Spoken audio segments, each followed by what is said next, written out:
नमस्कार. 30 दिवस 30 गैरसमज. दिवस तिसरा, गैरसमज तिसरा. सकाळीच व्यायाम करावा. सकाळी व्यायाम नाही केला तर तो व्यायामच नाही का? मिथ, गैरसमज. बरेच लोक म्हणतात सकाळीच व्यायाम करायला हवा, नाहीतर काही उपयोग नाही. आणि मग वेळ नाही म्हणून पूर्णपणे व्यायामच बंद किंवा सुरूच होत नाही. तर फॅक्ट, सत्य काय आहे? विज्ञान काय सांगतं? व्यायामाचे फायदे कधी करता यावर नाही, तर किती नियमित करता यावर अवलंबून असतात. सकाळ, दुपार, संध्याकाळ ज्यावेळी तुम्ही कन्सिस्टन्सी, सातत्य ठेवू शकतात त्याच वेळेस व्यायाम सर्वोत्तम असतो.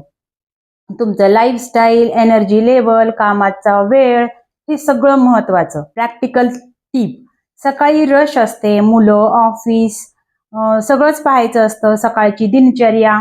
तेव्हा स्वतःला दोष देऊ नका. मी सकाळी लवकर उठत नाही म्हणून व्यायाम करू शकत नाही. दिवसात 30 मिनिटे कुठेही आणि केव्हाही काढा. चालणं, स्ट्रेचिंग, योगा, डान्स काहीही चालेल. सुरुवात तर करा.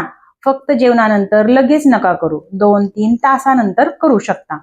तर मिथ काय? सकाळीच व्यायाम करायला हवा. आणि सत्य काय? तर कधीही व्यायाम करा, पण नियमित करा. Consistency is greater than clock. Description मध्ये लिंक नक्की चेक करा.